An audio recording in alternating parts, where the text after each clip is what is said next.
खबरें जो आपको सीधे जोड़ती हैं हमसे, जिनका आपकी जिंदगी पर होता है सीधा असर। खबरों की वही तस्वीर, बिना बदले बिना डरे, जज्बा सच का लिए, सच दिखाते हैं। गुजरात में 7 तारीख को चुनाव होने वाले हैं, जहां गुजरात के 23 बारडोली लोकसभा की बहुजन समाज पार्टी उम्मीदवार रेखाबेन हरि सिंह चौधरी ने बहुजन समाज पार्टी कार्यकर्ताओं के बिना समर्थन के ही अकेले ही कांग्रेस पार्टी को समर्थन दिया। गुजरात प्रदेश बहुजन समाज पार्टी ने कांग्रेस पार्टी को समर्थन नहीं दिया है। बहुजन समाज पार्टी के गुजरात प्रदेश के महासचिव मीनाबेन राजपूत ने बताया कि उम्मीदवार ने स्वयं ही अकेले जाकर कांग्रेस पार्टी को समर्थन दिया है। बहुजन समाज पार्टी का कोई भी पदाधिकारी एवं कार्यकर्ता रेखाबेन के साथ नहीं है, जिसके कारण गुजरात के बहुजन समाज पार्टी में काफी रोष। क्या कांग्रेस पार्टी द्वारा जानबूझकर बहुजन समाज पार्टी को अपने ओर खींचने का काम कर रही है, जबकि गुजरात के बारडोली लोकसभा क्षेत्र के बहुजन समाज पार्टी ने कांग्रेस पार्टी को समर्थन करने से इनकार कर रही है। सूरत से नरेंद्र पटेल की रिपोर्ट।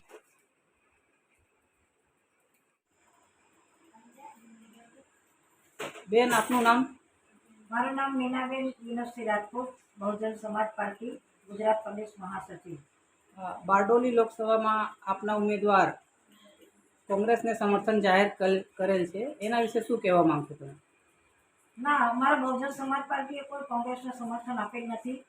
અમારી જાણ બહાર અમારી ઉમેદવારે કોંગ્રેસને સમર્થન આપી એવા અમને કાલે સમાચાર મળ્યા, એટલે અમે ઉમેદવાર સાથે ટેલિફોનિક ચર્ચા કરી કે અમે નવસારી લોકસભાના કેબિનેટ સાથે અમે સ્ટાફ પ્રચારકમાં હતા અને અમે ટેલિફોનિક વાત કરી રેખાબેન ચૌધરી સાથે। અમને કીધું કે હું કોઈ જગ્યા પણ ગઈ નથી, મેં કોઈ સમર્થન આપ્યું નથી અને સવારે 9 વાગ્યા સુધી પણ એમને અમારી જોડે એક ચર્ચા કરી।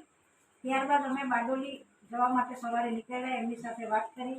એ ત્યાં હાજર નહોતા, આવ્યા નથી, પણ અમારી બહુજન સમાજ પાર્ટીએ કોંગ્રેસને કોઈ સમર્થન આપ્યું નથી। રેખાબેન હરિસિંહ ચૌધરીને અમે બધા કાર્યકર્તા ભેગા થઈને એમની ડિપોઝિટ પણ ભરી, એમના બેનર પણ બનાવ્યા, એમની પત્રિકા પણ અમે છપાવી। તમામ ખર્ચો અમારા પાર્ટી તરફથી કરવામાં આવ્યો છે, બહુજન સમાજ પાર્ટીના કાર્યકર્તા તરફથી કરાયો છે અને મેં કોંગ્રેસને કોઈ સમર્થન બહુજન સમાજ પાર્ટી તરફથી આપેલ નથી। અને એમ કહેવામાં આવ્યું છે કે રેખાબેને ઘણા બધા કાર્યકર્તા સાથે કોંગ્રેસ પાર્ટીને સમર્થન આપ્યું છે। શું કહેવા માંગો? રેખાબેન સાથે બહુજન સમાજ પાર્ટીનો કોઈ કાર્યકર્તા ગયો જ નથી અને ગયા હોય તો અમને બતાવે કે એમની સાથે કોણ ગયું। એટલે કોઈ કાર્યકર્તા રેખાબેન સાથે નથી એમ? ના, રેખાબેન સાથે અમારો બહુજન સમાજ પાર્ટીનો એક પણ કાર્યકર્તા ત્યાં ગયા નથી। તો હાલ વોટિંગનું શું પ્રક્રિયા રહેશે આગળ તમારા ચૂંટણી? અમારો પ્રચાર હમણાં પણ ચાલુ જ છે। અત્યારે દરેક વિધાનસભામાં અમારા પાર્ટીનો પ્રચાર બહુજન સમાજ પાર્ટીનો ચાલુ જ છે। લોકો રેખાબેને કોંગ્રેસને સમર્થન જાહેર કર્યું છે, તો બહુજન સમાજ પાર્ટીના કાર્યકર્તાઓ બહુજન સમાજને મત આપશે કે પછી રેખાબેન સાથે જશે?